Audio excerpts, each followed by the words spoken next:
Hello बच्चों, आज हम अपने हिंदी यूट्यूब चैनल हिंदी वाणी का आरंभ करते हैं। आज हम पढ़ेंगे कक्षा 6 वसंत पाठ 1 वह चिड़िया जो। यह एक कविता है। इस कविता के कवि हैं श्री केदारनाथ अग्रवाल।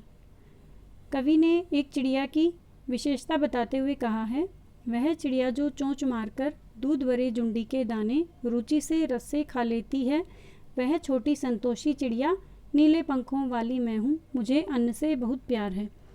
कवि ने बताया है कि जो चिड़िया है वह अपनी चोंच मारकर दूध से भरे हुए अनाज के दानों को रुचि से प्रसन्नता से खा लेती है।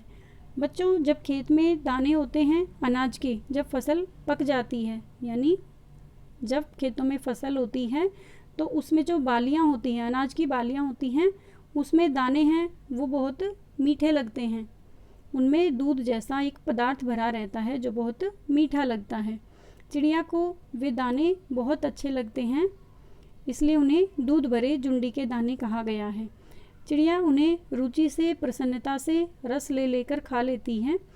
वह छोटी संतोषी चिड़िया कैसी है? संतोषी है और आकार में बहुत छोटी है।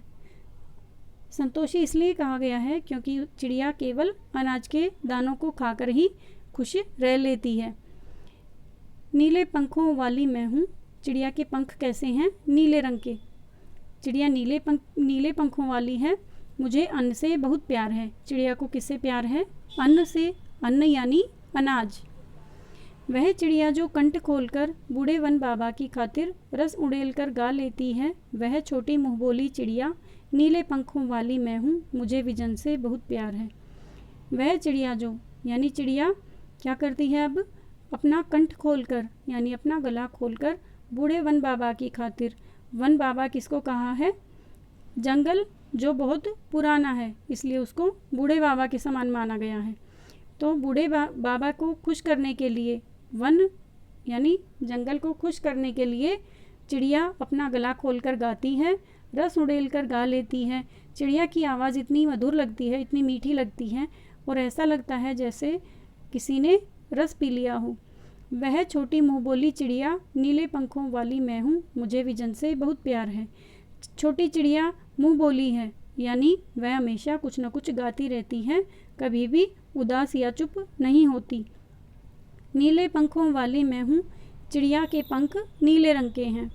मुझे विजन से बहुत प्यार है। विजन अर्थात निर्जन स्थान यानी एकांत स्थान। जंगल में ज़्यादातर जंगली जानवर या जंगली पशु पक्षी या केवल पेड़ पौधे ही होते हैं, तो वहाँ पर कोई व्यक्ति आता जाता नहीं, इसलिए चिड़िया को ये स्थान बहुत अधिक प्रिय है। वह चिड़िया जो चोंच मारकर चढ़ी नदी का दिल टटोलकर जल का मोती ले जाती है, वह छोटी गर्वीली चिड़िया नीले पंखों वाली मैं हूँ, मुझे नदी से बहुत प्यार है। अब चिड़िया क्या करती है? वह अपनी चोंच मारकर यानी अपनी चोंच से चढ़ी नदी का दिल टटोलकर, नदी को चढ़ी बताया है, यानी नदी में पानी बहुत अधिक है। पानी से लबालब भरी हुई नदी के धारा के बीच में से चिड़िया अपनी चोंच भरकर ले जाती है, अपनी चोंच में पानी ले जाती है।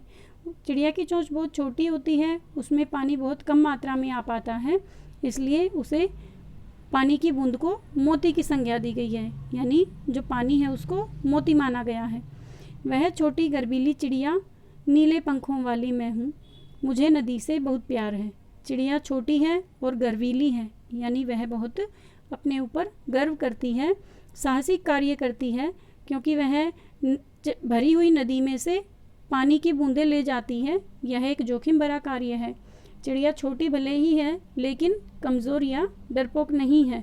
वह साहसी चिड़िया है, मेहनती चिड़िया है, इसलिए वह अपने परिश्रम के ऊपर गर्व करती है।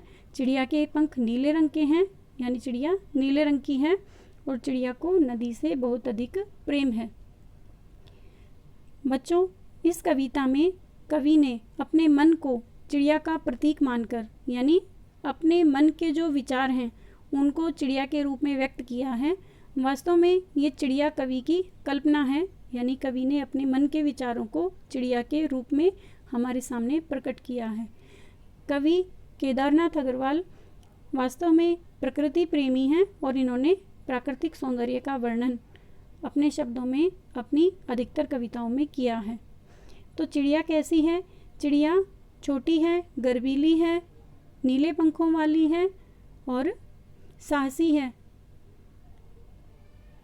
और चिड़िया को किस किस चीज़ से प्रेम है? नदी से, अन्न से और विजन से। उम्मीद है आपको ये कविता की व्याख्या समझ में आई होगी। धन्यवाद।